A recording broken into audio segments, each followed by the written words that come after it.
लल्लू। हाँ भैया। अपनी भाभी राज के लिए बुलाओ तुम। भैया हो ये तो तोहार मेहरारू है। क्या कहूँ अगर हमार मेहरारू होत ना तो इनका बुजुर्ग मट्टी के तेल छिड़क के ऐसे फूंक दे पर भाभी राज के लिए बुलाओ तुम।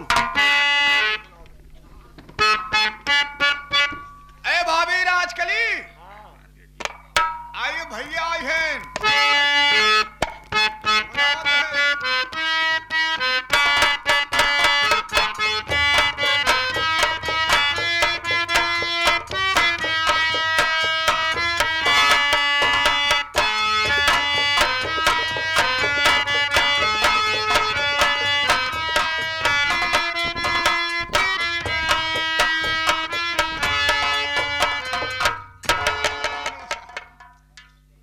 आखिर बात कह रहे हैं भैया यहाँ पर किस लिए बुलाए हैं? भैया आए हैं भुसावल से। भैया आए हैं भुसावल वाला केला लिया है इतना बड़ा बड़ा तो चला खाएंगे।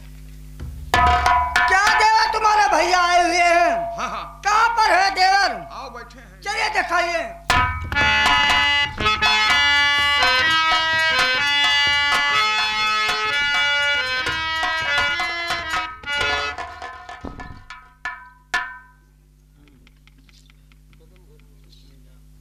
स्वामी जी के चरणों में राज करी का प्रणाम चलिए मेरी बात सुन।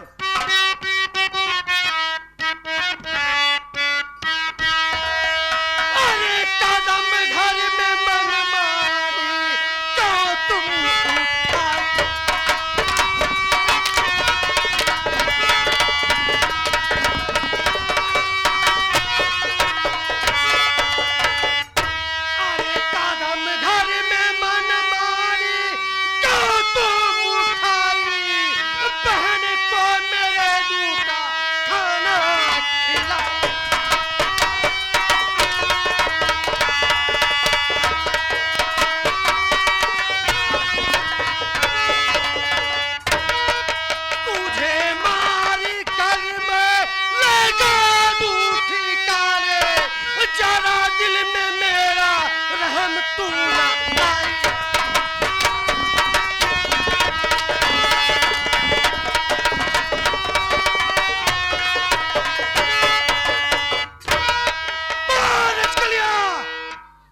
मेरी बहन कुत्ते का जूठा क्यों खाना खिलाए?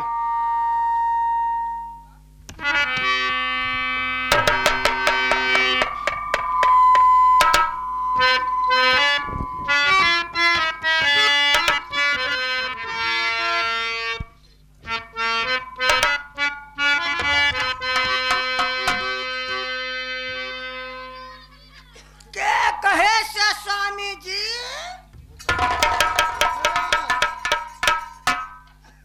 के कहे भौजी की बतिया सुने हैं। का कहा दिया कहे कहे स्वामी जी। अबे चुचला देब। अच्छा चला दिया। इतना मार खाए थे हाँ, अच्छा चला हराम को। और अबे मारा। कहा के कहे से स्वामी मारा इसे बड़ा बकोल दे। हराम को।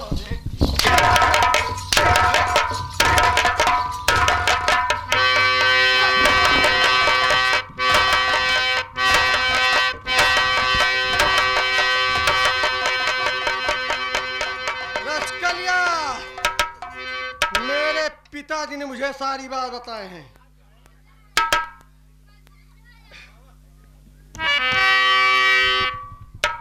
आगे डॉक्टर शारदा के खास मौसिया ननकुराम 21 रुपए का पुरस्कार देता है। कहने का बुजरी गौर मारा। हाँ, सही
आज के बाद मैं घर में किसी का कुछ भी नहीं कहूंगी।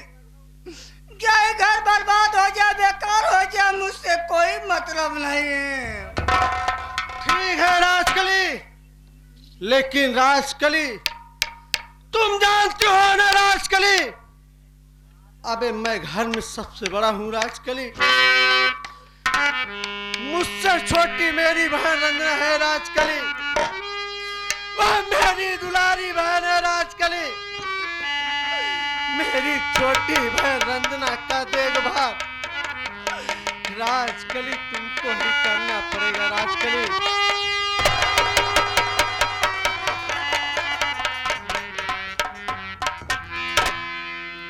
ठीक है स्वामी जी, मैं नाना रंजना को अपने हाथों से खिलाऊंगी पिलाऊंगी, मैं उसे खुद पढ़ाऊंगी लिखाऊंगी। ठीक है राजकली, लेकिन राजकली अबे घर के मुखिया हमारे पिताजी हैं, उनके आदेश पर घर का सारा काम करना पड़ेगा राजकली। ठीक है प्राणनाथ, मैं पिताजी के कहने पे चलूंगी, जो पिताजी कहेंगे। ठीक है राजकली, लेकिन राजकली मैं किसी काम से यहाँ पटना शहर में आया था, मैं सोचा चला जाऊं अपने घर, अपने बाबूजी और अपनी छोटी बहन रंजना और तुम्हारा देखभाल कर लूं, तब मैं ड्यूटी पर जाऊं। अब मेरी ड्यूटी को वक्त हो गया, अब मैं ड्यूटी पर जा रहा हूं राजकली। क्या प्राणनाथ, अभी अभी आए, अभी चले जा रहे हैं ड्यूटी पर? अरे भैया, अब अहिने आया है और अहिने चलो जाता है। देखिएगा लल्लू, इस वक्त मेरे पास समय नहीं है, मैं ड्यूटी पर जा रहा हूं, तो 4 दिन बाद छुट्टी लेकर आऊंगा, 1-2 दिन रुक जाऊंगा, लेकिन इस वक्त मेरे पास समय नहीं है, मैं ड्यूटी पर जा रहा हूं। ठीक है, जैसी मर्जी है भैया। लेकिन प्राणनाथ, आप तो ड्यूटी से जा रहे हैं, लेकिन मैं आपसे कुछ कहना चाहती हूँ।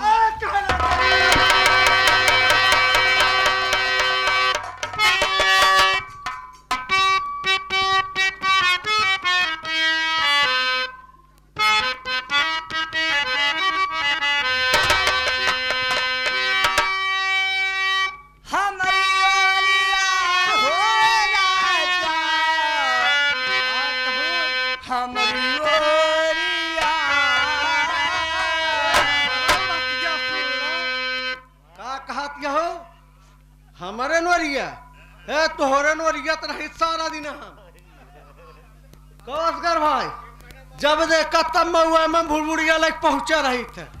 शायद कहाँ हूँ मैं, मऊआ में जिला प्रयागराज में ड्यूटी करता है न, थाना नवाबगंज में, मात्र 20 किलोमीटर दूरी। जब देखा तब भुड़भुड़िया लग मऊआ में पहुंचा रही थी। राजा माने ट्रैक्टर होते, राजा माने ट्रैक्टर होता, राजा माने ट्रैक्टर होता, भौजी का मतलब ट्रैक्टर खेत जोत।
शादी यहाँ का तो का भैया मारन तू हमार नो कला बकोलत की मोर भौजी मारू मारस कोनो बात नहीं रे, लेकिन जब सब यहाँ के लेके आना रे, लेकिन हमरा विषय में कोनो चीज सोचस नहीं ना सोच। हाँ? जब देखा तब है पढ़ाई देख रे बीला बच्चा, देख रे, जब देखा तब ड्यूटी, जब देखा तब ड्यूटी। हाँ? लेकिन हमरा साथे सुहाग रात तक नहीं मना। हाँ हाँ, मैं इस समय चल रही हूँ अपने जेठ पास। अच्छा ए जवानी अपने जेठ के नाम करूंगी। ये हुआ, चलो चलो।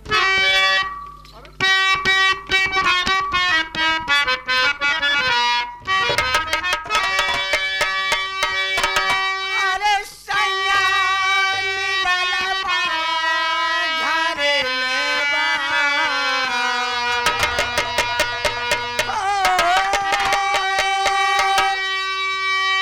सैया मिलल बा झरले बा।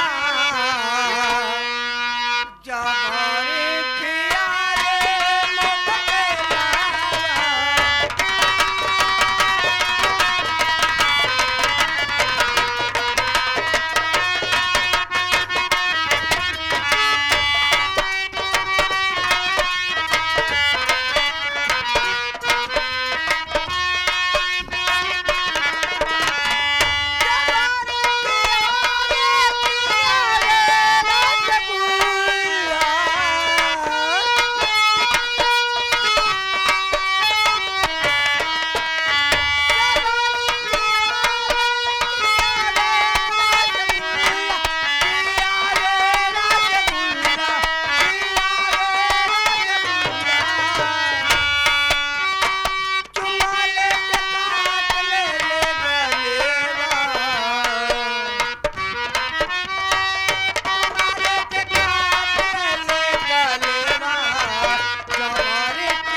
Oh, Mr. Lallo, coming. कहाँ है बे? ओए, आइए। देख, अबे ऐसा है कि आज मेरी तबीयत कुछ नासाज है। अच्छा मैं आरामगार में जा रहा हूँ और तू गेट पर रहना। अगर कोई मुझसे मिलने आता है तो समझ बूझ के तब मेरे पास लाना। ठीक? बड़े भाई, ठीक है, बैठ जाओ आराम।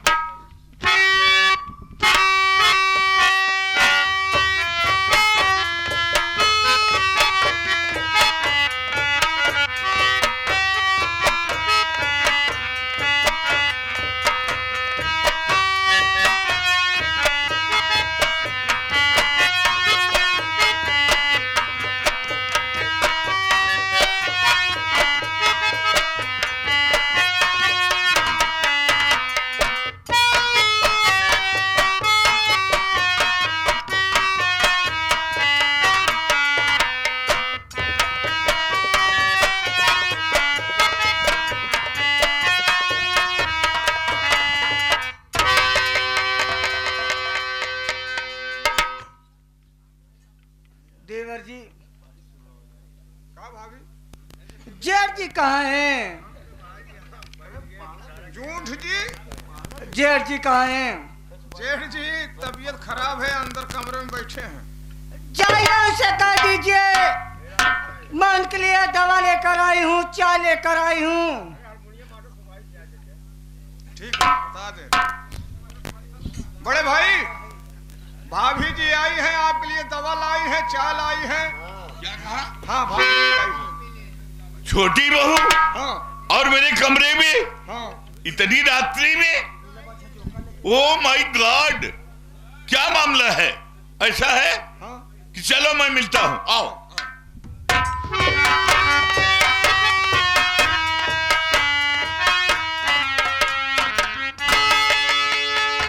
छोटी तुम्हें कुछ कहा? इतनी रात्रि में तुम मेरे पास किस लिए आई हो? साफ साफ बताओ। जेठ जी, ना घर में किसी ने कुछ कहा है ना कहेंगे। मैं सिर्फ आपके कमरे में इसलिए आई हूँ, मैं आपके लिए चाय लेकर आई हूँ। आई एम टू मच लकी। अरे मैं बड़ा भाग्यशाली व्यक्ति हूँ यार। देखो, पूरे परिवार के लोग मुझे आवारा समझते हैं, शराबी गजेड़ी, लेकिन मेरी छोटी बहू मेरे घर की धन लक्ष्मी है। आज मेरे लिए इतनी रात्रि में चाय लेकर के आई है।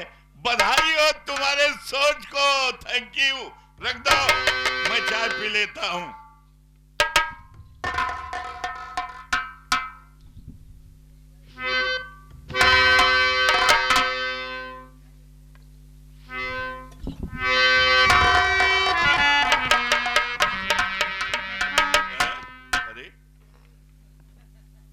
ओह माय गॉड, ये तो गिलास एकदम खाली है।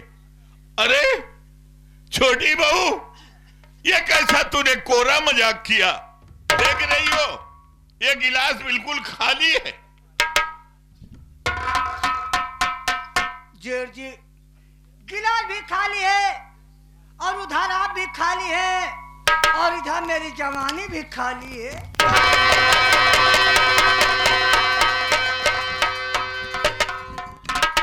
अरे ये तुम क्या कह रही हो?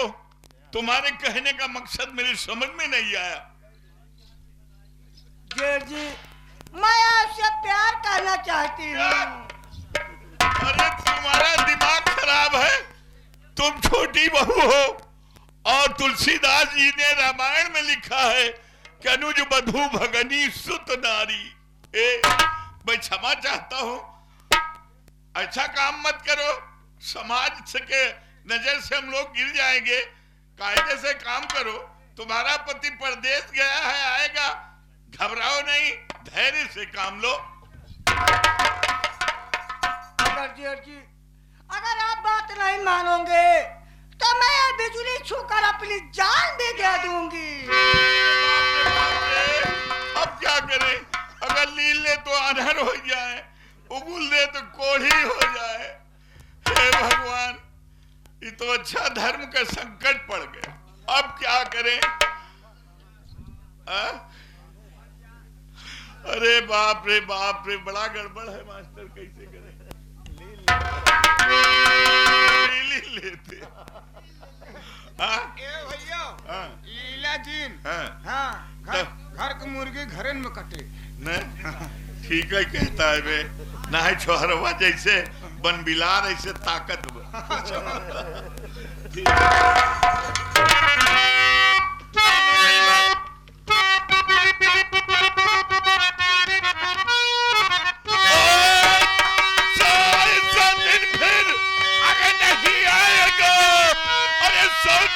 अपने दिल में चमन हंस के सीने से मुझको अगर लगा लीजिए और वो बन जाओ रानी हमारी।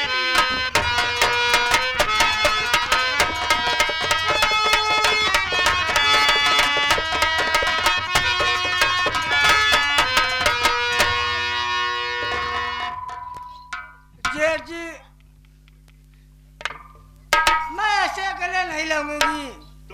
सबसे पहले सारी जमीन, सारी जायदाद, जितने पैसे कौड़े सब मेरे नाम कर दीजिए, तभी मैं आपके पास से आऊंगी, तभी आपके पास मैं गले लगूंगी। अब देखो, आधी दुनिया लग गई न, दूसर दांव लाओ। ठीक, देखो अगर तुम मेरी हो जाओगी ना तो मेरे आगे पीछे तो कोई है नहीं।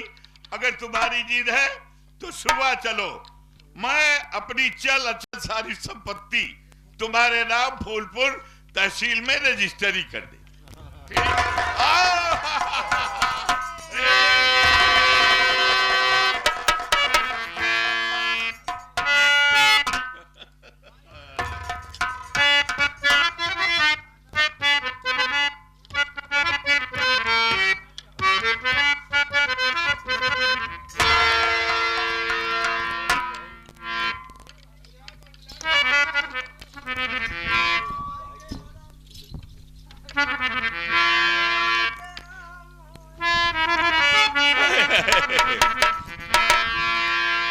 अरे पाई गए हो बबुआ पाई गए से तैबे दुल्हन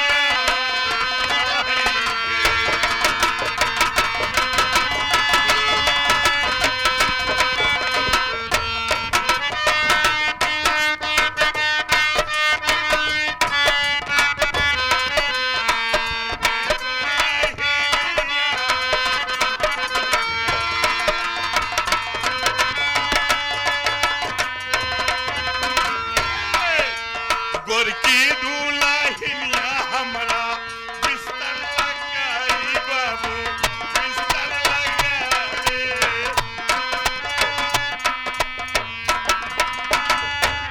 रातिया में गोरी हमरा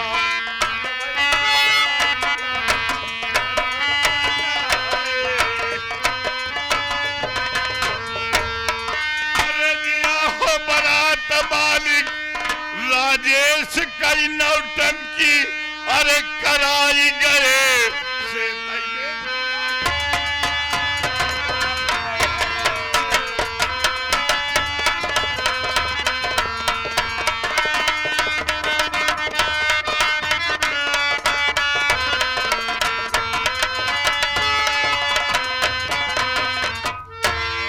लेकिन मेरे राजा मैं आपसे कुछ कहना चाहती हूँ मैं आपके लिए दिल बहलाने के लिए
झूसी कटका से कहा ज्यादा दिमाग न लगा